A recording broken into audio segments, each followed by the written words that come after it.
Maybe our greatest power in journalism and in podcasts is to shine a light on something that is neglected and thereby project it on the agenda and make people care about something.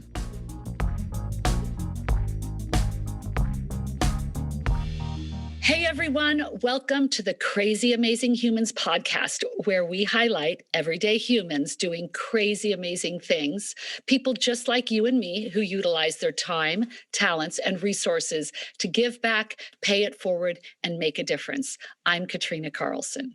And I'm Jefferson Denham. We want to thank you so much for joining us from wherever you are on this crazy amazing planet. We believe it is more important than ever to stay connected, stay positive, and stay active. And if you agree, you are in the right place. I agree. So today we are celebrating our year anniversary of our podcast, and we're really excited and honored to share an absolutely riveting conversation with the American Pulitzer Prize-winning journalist for the New York Times, the one and only Nicholas Kristof. Yeah. Nicholas uses his position of influence to mobilize and galvanize efforts to bring awareness to and help in so many ways to the marginalized and those in need in the United States and all over the world. He is quite the crazy, amazing human. Yes, he is. I'm definitely excited for this. So as you know, dear audience, we are always looking to bring you the most uplifting and inspiring stories and practical information. So please check out our website at crazyamazinghumans.com and make sure that you are subscribed to our newsletter so that we can keep you informed and stay in touch. Also, make sure to subscribe to our podcast on Spotify, iTunes, or wherever you get your podcasts. You'll be the first to know when a new episode is released. Yes, you will, for sure. And we just want you to know that we really appreciate you. And we are on a mission to inspire you and remind you that you are crazy amazing. I want you to feel, I want you to feel something crazy, crazy amazing.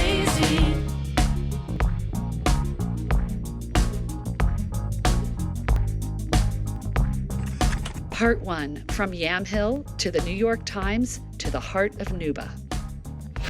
So we are here with Nicholas Kristof, American journalist and political commentator, winner of 2 Pulitzer Prizes, a regular CNN contributor, and he currently writes and has written an op-ed column for the New York Times since November 2001. According to the Washington Post, Nicholas Kristof rewrote opinion journalism with his emphasis on human rights abuses and social injustices. Because of his compassion in journalism, Archbishop Desmond Tutu of South Africa has described Nicholas as an honorary African for shining a spotlight on many neglected conflicts there.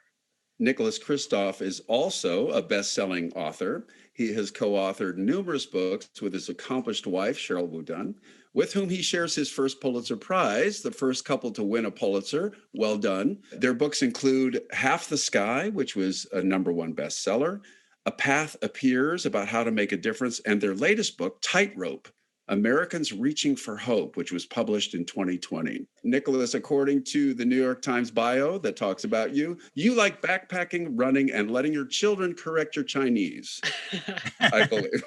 Nicholas Kristof, welcome to the Crazy Amazing Humans podcast. Thank you. It's great to be with you. We're so glad to have you here, Nick. Welcome. We have a very special connection to you. You see, because this is our podcast's first year anniversary episode, and we could, woohoo! Congratulations. Thank you. We couldn't think of a better guest to have because our very first episode featured Dr. Tom Katrina and Ken Carlson.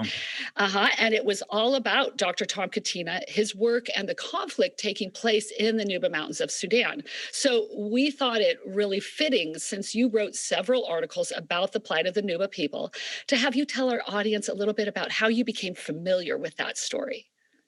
Sure. Well, and first, let me just say, I mean, Dr. Tom is truly a hero for our age, just an incredible person, and Yes. Right. and beautifully captured, I should say, in a documentary by Ken. So I had written. I mean, I'd been interested in the Sudan for ages. I traveled there for the first time when I was an Arabic language student way back when, in the early 1980s. And then I covered the Darfur genocide a great deal, and made my first trip into the Nuba Mountains in about maybe 2008, as the country was going to be splitting apart, but and then a war did begin there, and so I made several trips into the Nuba Mountains to try to document the lack of healthcare, the lack of food, the conflict, and came across this incredible guy, Dr. Tom, who was running a hospital almost single-handedly Yeah. as the Sudanese government was periodically bombing it. And Right. there Right. were foxholes behind it. I mean, it was truly just incredibly inspiring to see somebody work so heroically on behalf of others. Absolutely. He is an And- inspiration. No kidding. And, just referencing that film too, when he said, "I'm all in." I mean, Yeah. that is the heart of the heart of Nuba, dare I say. Yeah. So Nick, we know that a big part of your philosophy of being a journalist is shining a light, as you said, on Sudan, on the Nuba Mountains, on issues that are under the radar that people should know about, and then bringing them to the fore. But let's actually just take a step back. And let's talk about how you got into this crazy business of journalism in the first place, from the small town, giving a Yep. shout out to your hometown, Thank you. from Yamhill, Oregon, a sheep and cherry farm, to the New York Times. Can you give us a trajectory there? Because I think it's fascinating. Well, the key moment came in the 8th grade when some kids wanted to start a school newspaper. And so there was an organizational meeting for the school paper, and I hadn't particularly thought of it. I didn't go to the meeting, but a bunch of people wanted to be wanted to have beyond the newspaper, but they didn't actually want the bother of editing it. And so they chose me as editor in absentia. And so that's how my journalism career was born. It truly, absolutely. Amazing. You were chosen, but so you were already, people knew you were a good writer in 8th grade?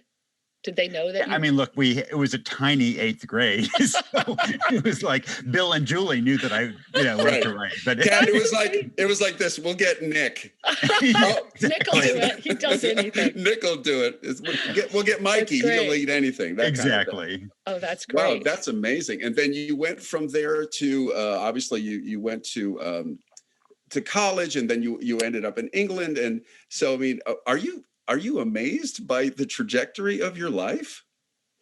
Yeah, I mean, I was very lucky at various points, and people, I mean, in some ways, going to being in a really small town helped. So, for example, when I was 16 and got my driver's license, then the local newspaper, which came out twice a week, hired me to write for it part-time after school. And so I got a lot of experience while I was in high school in journalism, working with a terrific editor, and Wow. and then continued that in college and in internships. And Harvard admitted me, I think, because they didn't have a lot of farm kids from the West Coast applying. You mentioned in one of your articles that you really considered that an affirmative action, really. Absolutely. I mean, it's sort of funny. I had been really proud of my college application essay. And so a few years ago, when my kids were applying to college, I dug it out, and I was appalled by it.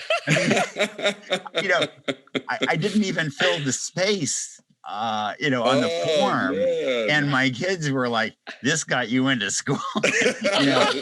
It is a different day and age, no doubt. I think I Right. reflected upon a thesis I wrote to get honors in college, and I'm like, whoa, this was terrible. What am I looked back on it, I'm like, okay, I can't even look back at this stuff. Now you pretty So- much need a Nobel Peace Prize to get into Wow. college. I know it So- feels like that. Oy, help. So obviously you have a tremendous heart for helping others, Nicholas, and you give voice to the oftentimes voiceless. Where did you get this passion? Where were there specific moments that helped form your core philosophies with regards to how you approach your writing and the kinds of stories you focus on? I'm not sure there was a moment, but I do think that I inherited some of these concerns. And my dad was a World War II refugee who um, would have been executed probably if not for the intervention of a French diplomat who simply inquired about him. And that seemed to have been enough to save his life. Then he made his way to France, and then a church in Oregon sponsored his way to come to America. And again, they took a risk on him. They didn't know him. And so I can see the degree to which individual, efforts to help people, they may not solve a problem globally, but boy, they can be transformative for individuals. And so I think I kind of absorbed that lesson. That No hey, kidding. that's impactful. Yeah, no kidding. Now, you also had said we've done our research on you.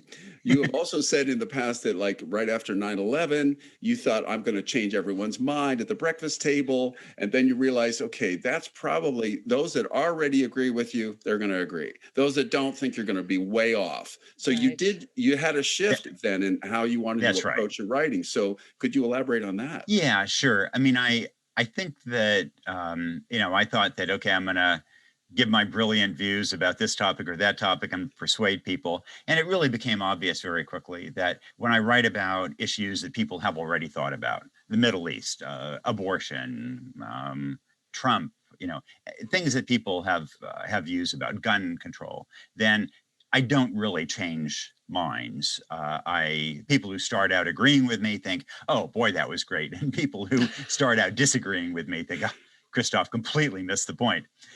And I mean, I still write about those issues because there are, they're important national issues and global issues. But I also realize that maybe our greatest power in journalism and in podcasts is to shine a light on something that is neglected and thereby project it on the agenda and make people care about something. Well, And so that's what I've been trying to do. and you really did that for Darfur, and you won a Pulitzer Prize for that, right? You were one of the first people to really bring that to light. Thank you for doing that. And part of it also, I think, is it's not an intellectual exercise. It's just that I made one trip to Darfur, and I never thought I would go back again. But on that first trip, I interviewed these families who were describing what was happening, and in particular, it's a desert-like area, and so people were hiding out from the militias, but then they had to go to wells to get water. And when men would go to the wells, they would be murdered. When women would go to the wells, they would be raped. And so families were sending their very young children to the wells across miles across the desert with donkeys to fill it with water and go back, because sometimes these militias would let the children, would just let them get water and go away. And talking to these families as they sent their 9, 10, 11-year-old kids across the desert, not knowing if they're going to see those kids again or what's going to happen. And at that, my kids were a similar age. And that just haunted me. Yeah. And so I came back to my kids, hugged them extra hard, but I couldn't get that out of my mind. And so then I made another trip and then another trip. And, you do get deeply moved by what you see, and then you want other people to share that and see if you can actually make a difference. And that's one thing that you referenced, by the way, in another interview, which I thought was really interesting, your philosophy also about storytelling, in that, like, you telling us this story and then you immediately making the connection with your own children.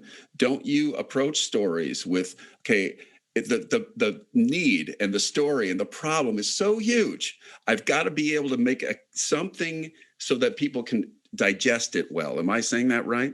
Yeah, it really started in Darfur, and in 2004, I was making a lot of trips to Darfur, and I was seeing this genocide unfolding, and it felt as if it was having no impact. It was disappearing without a ripple. And that same time, I don't know if you remember, but there were these two hawks in Central Park in New York. I do Um, remember. Yes.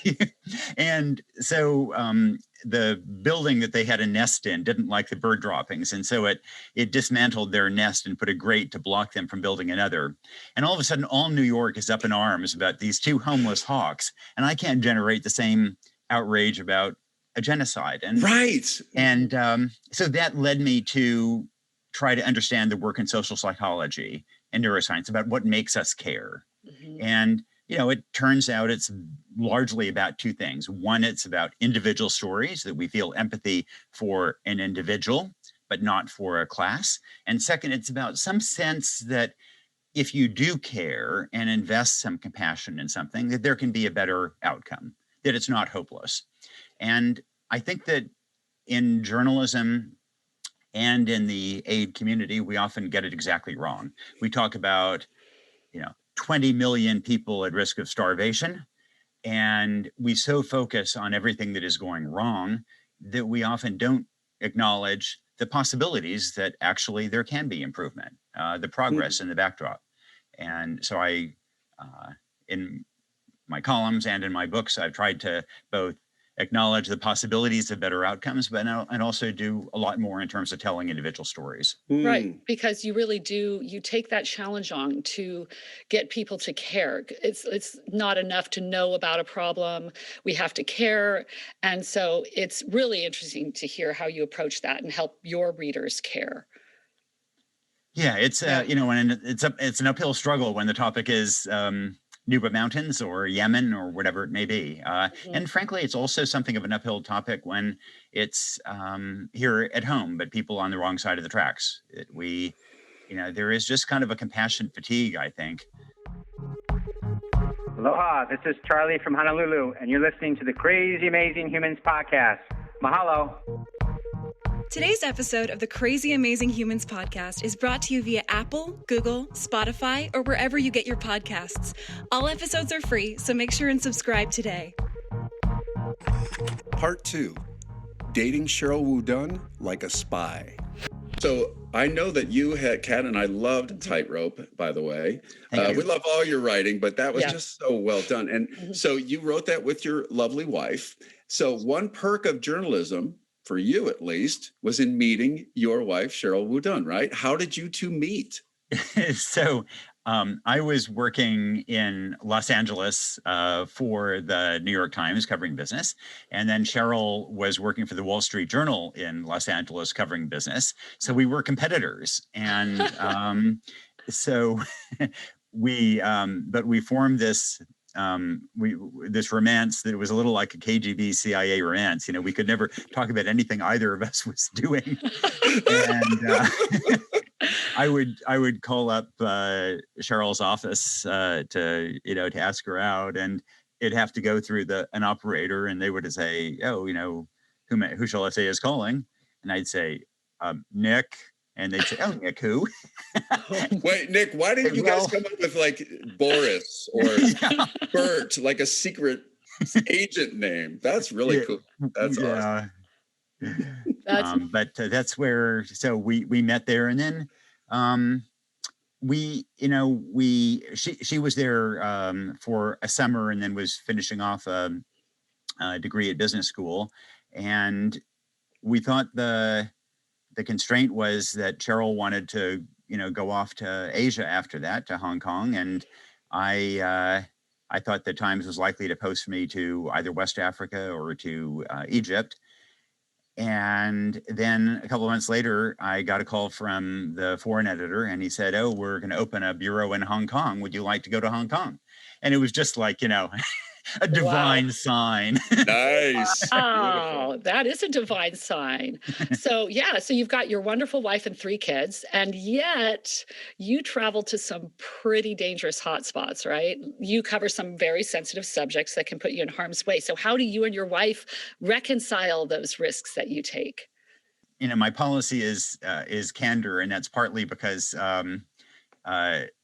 it was not always candor. There was one awkward time in, I guess, 1997 when I was in Congo covering civil war.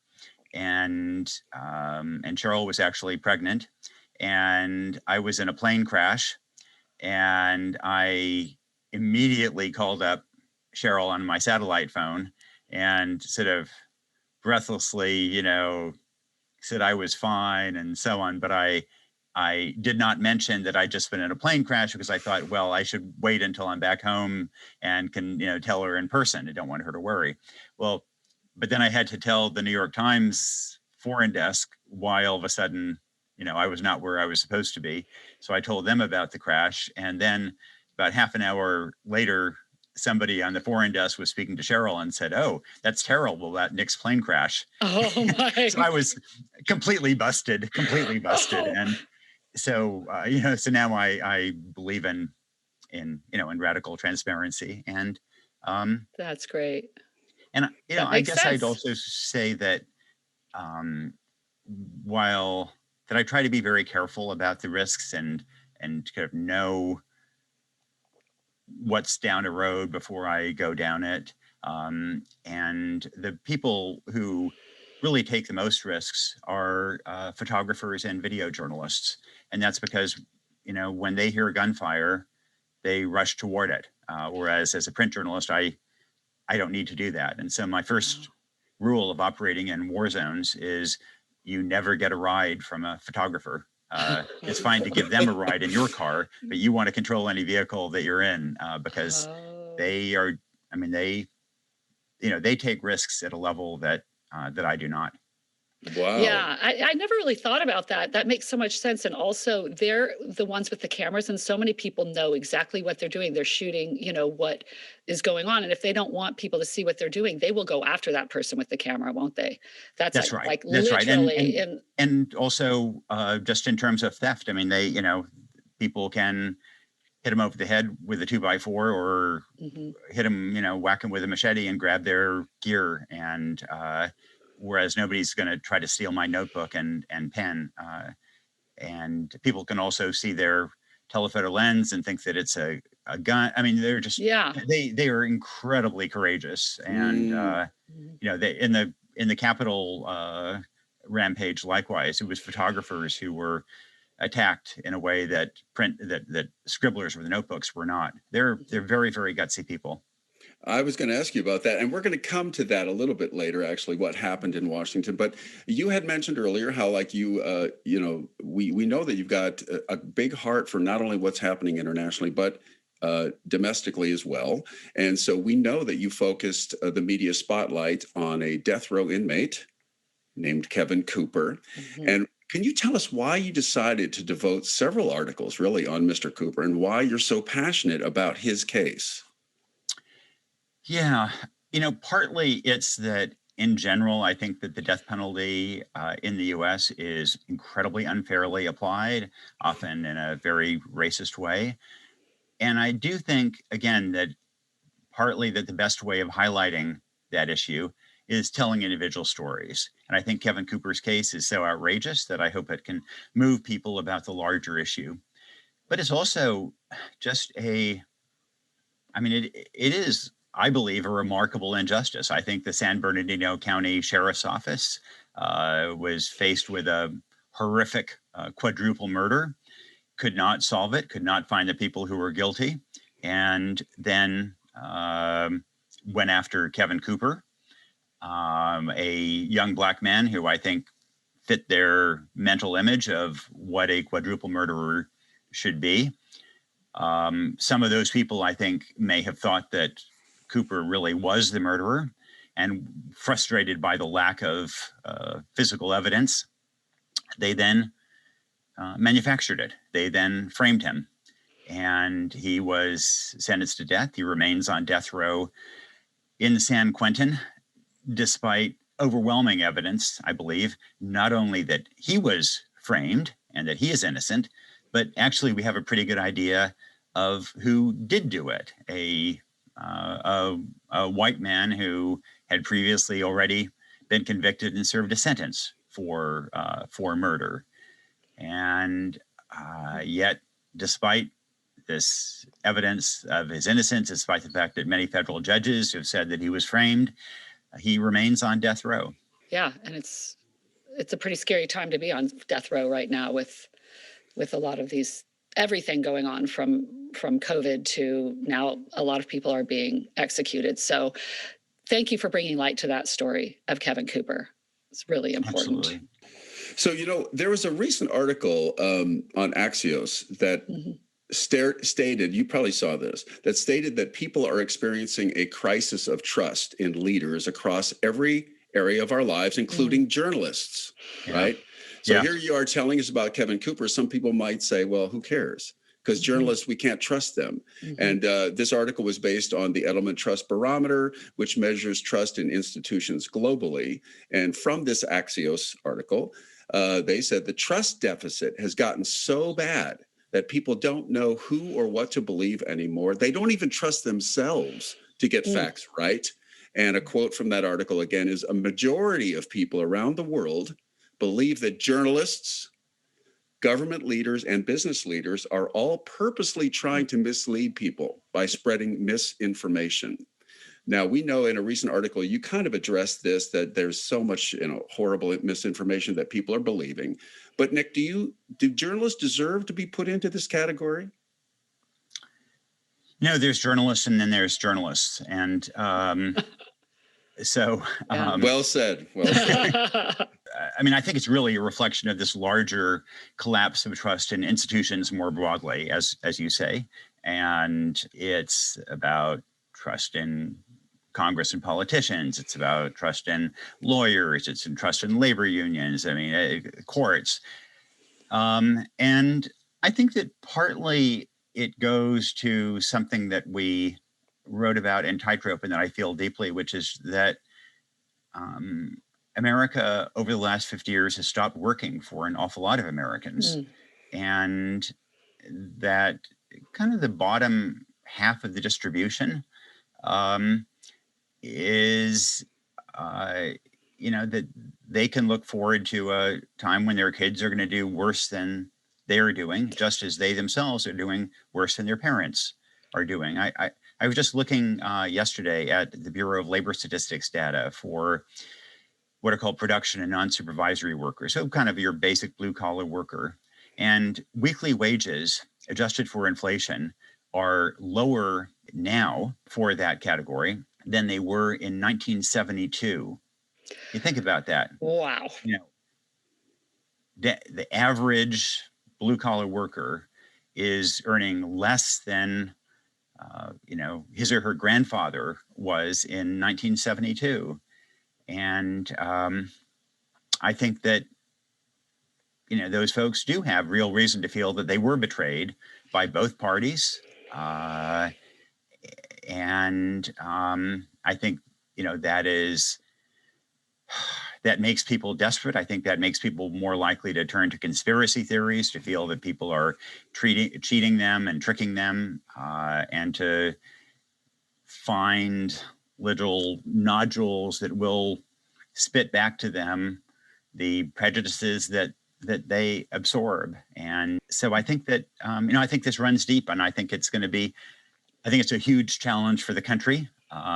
There was a media thinker some years ago, Nicholas Negroponte, who said that with the internet, we were all going to get a product that he called the Daily Me.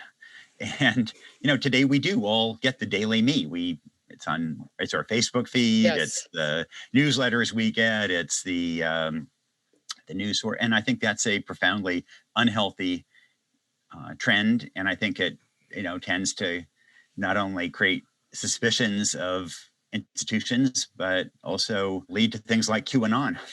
Right. Yeah. So there is this avalanche of information, and they talk about information hygiene and how we need to verify information, that there's this, echo chambers of just what you're thinking, like you're saying, my news for me, and not vetting. So what do you think in terms of this, of our responsibility as consumers of information, what we can do ourselves to kind of make sure we're vetting our own information and taking responsibility for that? I mean, I guess a couple of things. One is that I do think that it may be worthwhile to have media literacy taught to some degree in high school so that people understand that there is a real difference between news sources and that there are some that make mistakes, but that are basically trying to convey information, and it's periodically going to be simplistic or there are going to be errors, but it's a real attempt to be reliable versus some other that you may find on your Facebook feed that are really going out of their way to cherry pick information and that are, wholly unreliable. Right. And just because they're next to each other on your Facebook feed does not mean that they are, equally reliable. And I think that it's also useful for us to try to get out of our ideological comfort zone. And partly that's to engage with people whom we might disagree with and to encounter news sources that are reliable, but that we will find uncomfortable. So every day I go for a run, and it's uncomfortable and it makes me tired, but it leaves me, I think it makes me a better person. And likewise, every morning I read the Wall Street Journal and the editorial pages, and that also is painful and stressful, but I think it makes me a better me. And so, I'd encourage people to try to get out of their echo chamber and, to acknowledge the fact that some humility of information, that there are deeply held beliefs that we have that may in fact be wrong, and that it is important to test those ideas. And yet there is a real difference between, the Wall Street Journal opinion pages and, say, QAnon. One thing that you said in another interview that Katrina and I really thought was very interesting, you cited, I think the philosopher is Isaiah Berlin. And so when you were talking about journalism and how, would you say for our audience, another safeguard might be like if a journalist says, I made a mistake, I didn't do it right. And instead of doubling down, which you see a lot of people doing, would that be another safeguard that you would recommend? Like look for journalists that are willing to correct themselves?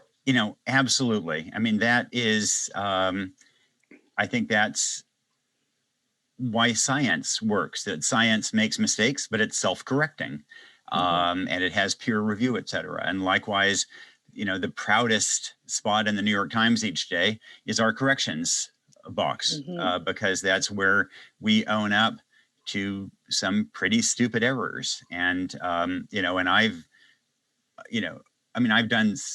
written so many, made so many stupid errors over the years. But we really do try to acknowledge them. Absolutely. Like everyone makes mistakes. I mean, it's just you have to acknowledge them. That is the way to be. It feels so often now people aren't, right? Right. Yeah. And people, there tends to be, and when you're surrounded by your echo chamber, then you tend not to be aware of them, not to think that they're serious. You tend to be reluctant to make admissions. And yet, as with science, there needs to be some process of self-correction and moving on. Right. So, you had alluded to this a little bit earlier, so let's talk about it now. You've seen, like we all have, the riot, the breach of our nation's capital. The word unprecedented seems to occur almost on a daily basis. You wrote your most recent article. You were saying that Joe Biden is almost Rooseveltian, in that he is making the comparison to Franklin Roosevelt's coming in right on a horrible time in our history with the Great Depression. What are your thoughts in regards to the state of the nation? I guess we're asking you to elaborate a bit on your article as we enter into this new era with a new president, but some pretty monumental challenges. Absolutely. So I think that, that is the clearest parallel with Roosevelt, that, he came in during the Great Depression, really when the country was, things were just collapsing. Banks were collapsing the weekend he took over. And today we don't have an economy that is collapsing quite that badly, but it's the worst economic collapse since that time. We have about 10 million fewer people employed than we did in March. And Wow. on top of that, we have the worst pandemic in a century in the US, and more than 400,000 dead in terms of excess deaths in this country. And, is it possible that 1 million Americans will die by the time this is over? Yeah, it's possible. I mean, we may have a really grim spring, especially if some of the variants from the UK or Brazil or elsewhere spread here, as they're, I think, likely to. And then on top of the economic disaster and the epidemiological disaster, we have this trust in institutions disaster. We don't have a common vocabulary about how to understand these challenges, how to meet these challenges. We can't even agree on wearing masks to address COVID-19, even though people were using masks 100 years ago during the Spanish flu pandemic. And so I think that failure to have some kind of common understanding of the challenges makes this a particularly difficult and acute time to try to challenge them. And, I thought that was reflective of what we saw in the Capitol. I think you had a lot of people who were probably fundamentally good people, like Ashley Babbitt. I think the young Air Force person from San Diego, who I think probably thought she was helping the country as she stormed the Capitol and was shot dead.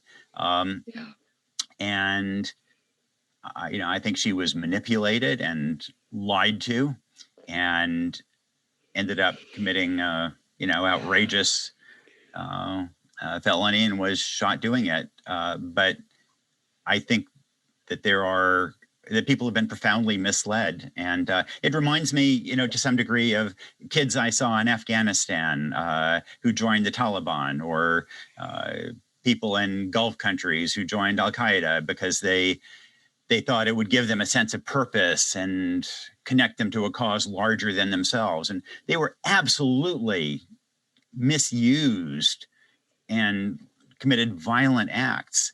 But but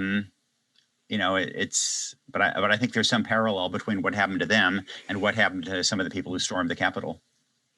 Right. It's definitely a time where there are deep divisions, and we all have to be aware of what's happening around us.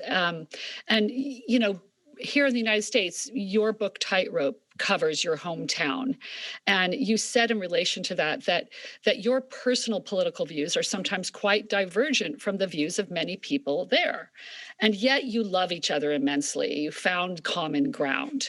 And so in this current state of divisions in our country, it's time to heal, as even President-elect Biden has said. And by the time this airs, he will be president. So I can say President Biden. And so how do we manage to hear each other and not hate each other as enemies? There's no silver bullet, but I think there are silver buckshot. I think there are things that would help at the margins. I like it. That was a hard question. I'm even sorry to ask you that, but I'd love your perspective on this.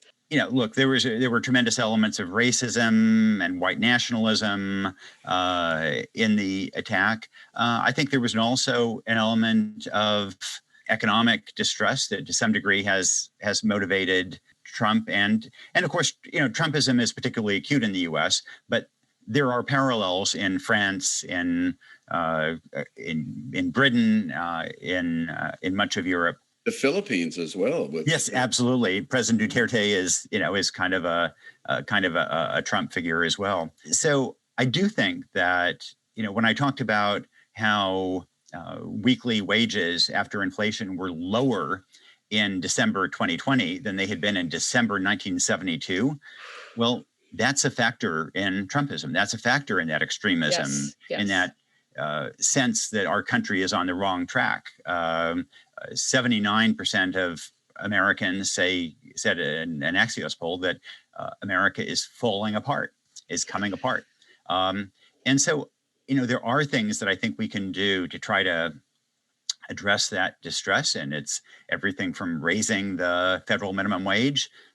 If the 1968 federal minimum wage had kept pace with inflation and productivity, it would now be more than $22 an hour. Instead, it's $7.25. We can raise it. Biden has called for doing that.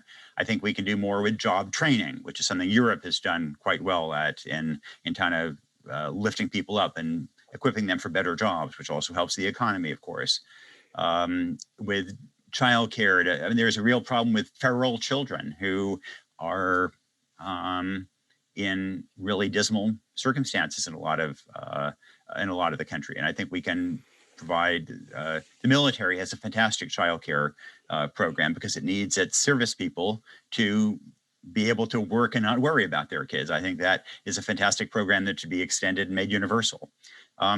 So I think part of it is policy directed, focused on jobs and incomes to reduce that kind of desperation. I think part of it is pressure on platforms so that they don't preach hatred, preach misinformation. And my views have sort of evolved on this a little bit because, I deeply believe in freedom of information in a marketplace of ideas. But I've also seen how you have sort of info wars preaching that everything is a hoax and a conspiracy theory.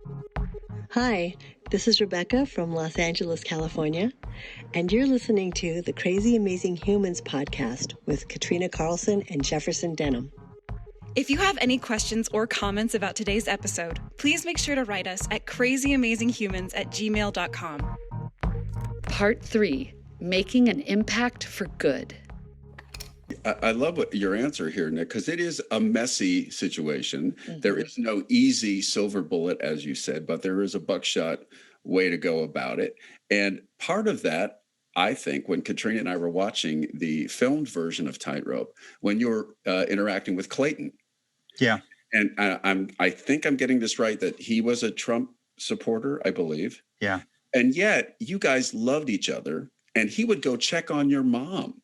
Yeah. So that gives me hope. And that's part of, you highlight some of the most intense issues. The needs and neglects in the world are profound. Yes. And they can be really tough to read about. I saw Colbert interview Stephen Colbert. You were on the Colbert Report. Yeah. And he says, can't you just talk about a kitten story? Exactly. Right? Right. Yeah. But you do seem to give suggestions. You always suggest hope. And so we love the way, speaking of hope, we love the ways that you have raised awareness and funds for those in need, as well as you mentor others over the years. I know that's a big part of how you make a difference. In fact, you have the Win a Trip with Nick Kristof contest, right? Which you've been holding since, I believe, 2006. That's right. Grad and grad students to apply. I guess it's on hiatus now, but could you tell us more about that program? Yeah. Well, that actually began. I was trying to, again, figure out how I could get more attention for Darfur. And so I thought, I'll have a contest to take a student with me to Darfur. So I ran it by the Times, and the Times lawyers said, "Oh, you want to take a student into a war zone?" And so so then I kind of went back to the drawing board and reframed it as a trip to the developing world, and got approval. And then, that first trip, we did indeed go all around the periphery of Darfur. It's been, so every year COVID actually squelched it for 2020. But I choose a student, and that student then accompanies me on a trip, usually to Africa or Asia, once to Latin America. And we try to report on issues of malnutrition, malaria, global health, gender inequity. The thought is that student may be able to engage other students in a way that I cannot. And it's been just great to see these students grapple with really important issues and be moved by them in ways that often have transformed their career trajectories. Right. And they even have the opportunity to write for the New York Times, right? That's right. Yeah. And so I love the way you spread the love, honestly, and you do that in so many ways. I want to just bring up your holiday gift giving guide. So that's something our listeners could engage in right now, I guess until January 31st. Is that right? That's right. 2021. And if someone's listening to this podcast after that, you can always go to kristofimpact.org, correct? You can see how you can get involved. You have a lot of opportunities there. So I just wanted to share some information that I read in one of your recent articles about that gift giving guide. So your readers have donated more than 9.3 million to it, right? That's right. And Wow. that is as in since when? It was around Thanksgiving when we announced it. So Okay. since roughly Thanksgiving. Okay, great. So in a couple months, in 2 months, your readers are amazing. You've said that. I've heard you say that. I in have the interviews. best readers. You have the best readers. So 9.3 million this year alone. And you've been doing the gift giving guide since when?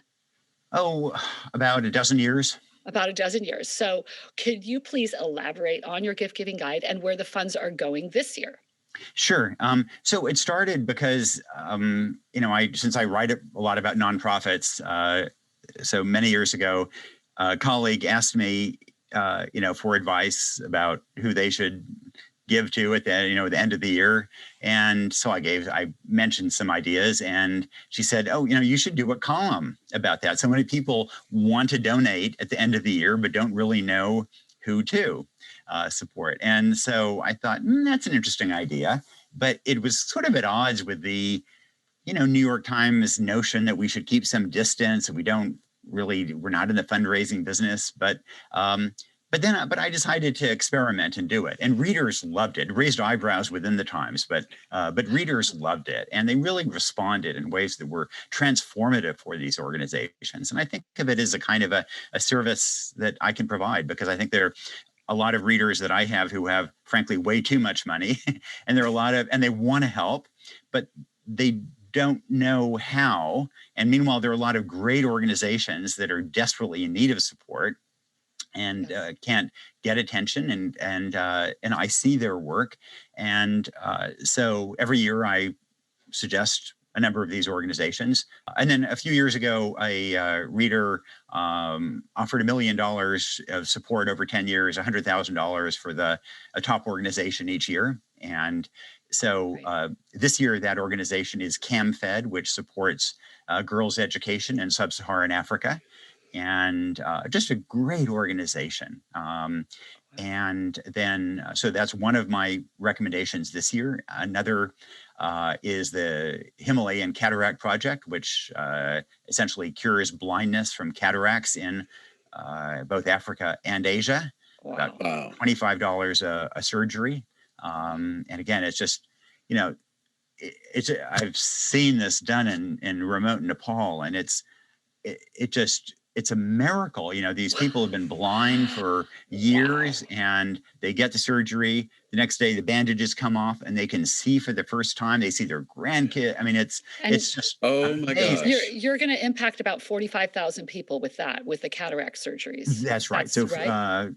I forget the numbers exactly. Yes, I think 100 and some thousand are going to get a year of education through CamFed. 50 some thousand will get eye surgeries, and then the third one I chose is an organization called One Goal that supports at-risk kids here in the U.S., very low-income communities, mostly kids of color, and helps them finish high school and get to college. And that it's more expensive in the U.S., obviously, but it's a fantastic organization that is going to help. I think it's about 1,100 kids so far will get support from my readers for that.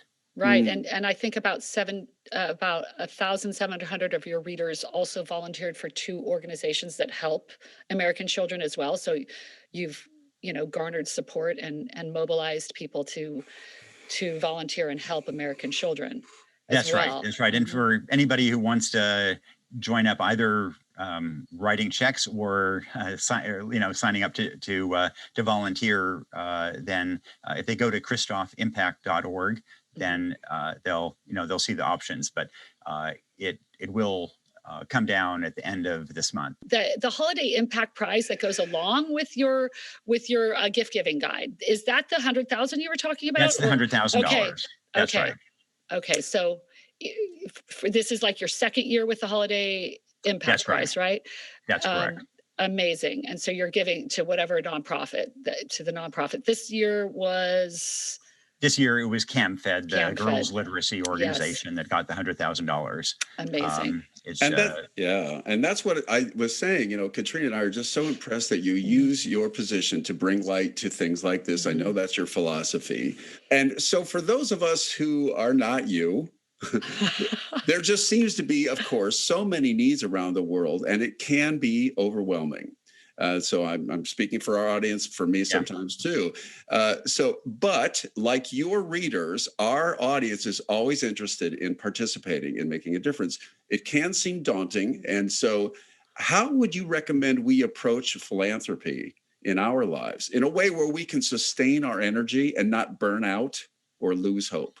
I mean, I guess one thing I'd say is that in general, we tend to give to those people who are good at asking, not those who will particularly do great things with that money. And so, you know, we tend to give a lot of money to the business school development office calls up, then, support them. Okay. But, business schools are flooded with money already. And most of what we call charitable donations are given by the wealthy in ways that basically benefit other wealthy people, kids who are going to be going to business schools, or at least going to good universities, good private schools, going to the symphony, going to the opera.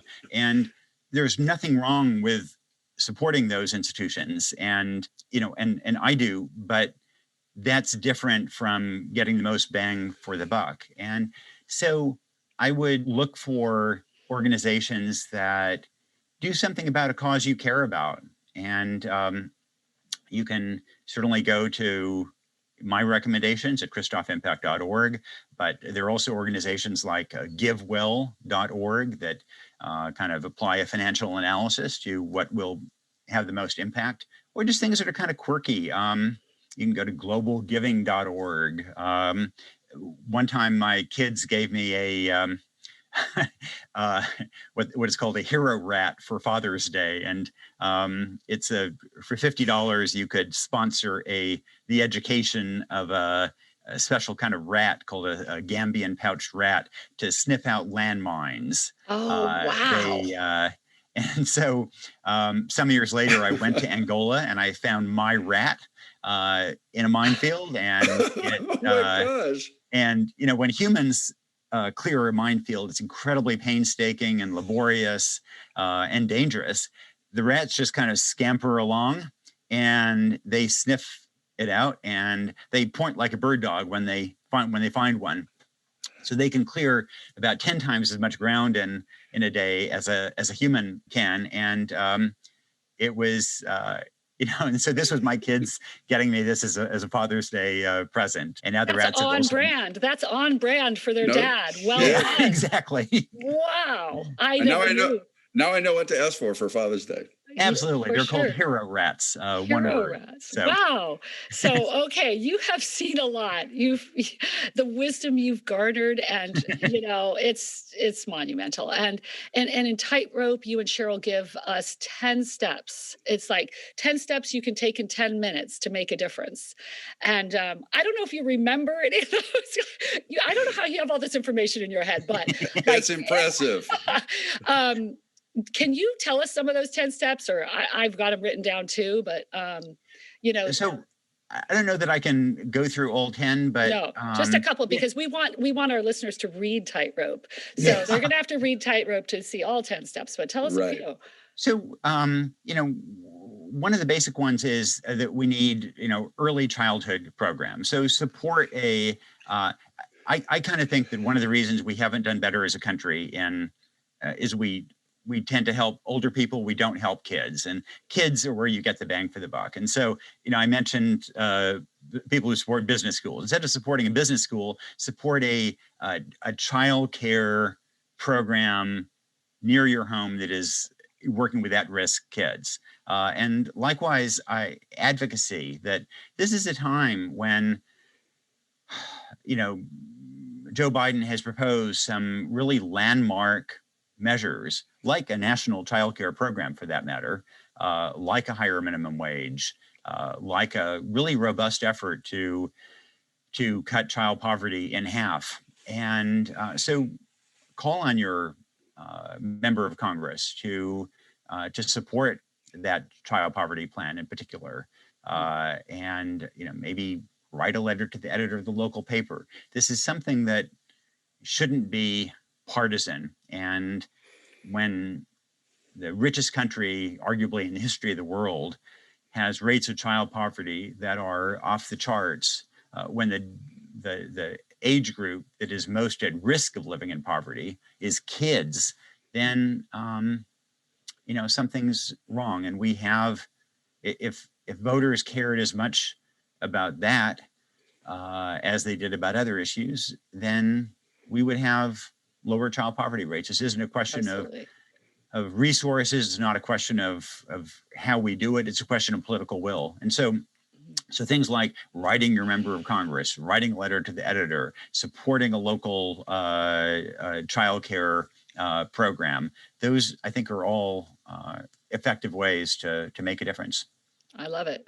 Me too. So like you, we are always looking to shine a spotlight on people who are doing crazy, amazing things to make the world a better place. And we like to ask our guests, as we're wrapping up our time with you, Nick, if you can nominate someone, Cheryl, who might be willing to speak with us, Cheryl, who is also a crazy, amazing human. Oh, like your wife, Cheryl. Let me think. Well, how about Cheryl? That's a brilliant idea. So we would love to have her because we are so impressed with her. When we watch the documentaries, of course, she's articulate and brilliant. And we know that, let's face it, you married up. So I sure did. So we would just so love it if we could arrange to speak with her. So I'm going to take this is your official nominating her.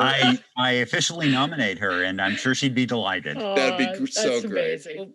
We feel so privileged to have you here today, Nick, and we're just so grateful for all the work you do. You are truly a crazy, amazing human, and thank you so much, and for inspiring us and our audience with your story and the important stories that you highlight. Thank you so much, and we look forward to continue to reading your columns and keeping up with everything you're doing.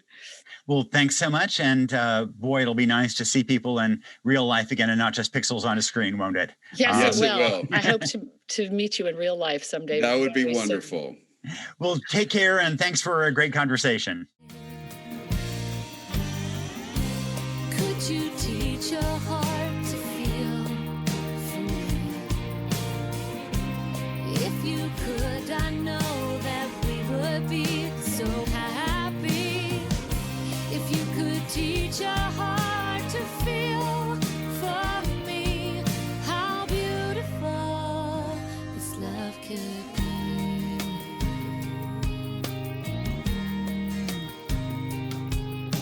So that's our podcast.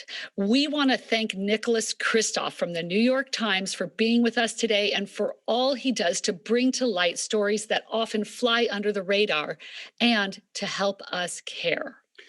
Make sure to pick up your copy of Tightrope, Americans Reaching for Hope. It is insightful and inspiring, and who doesn't want to reach for hope? I do.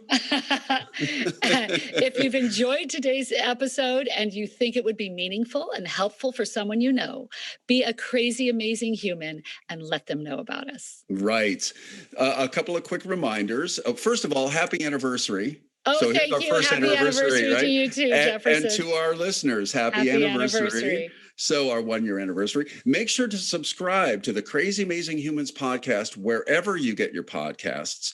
We've also filmed the podcasts, as you probably know. So come check us out on the Crazy Amazing Humans YouTube channel.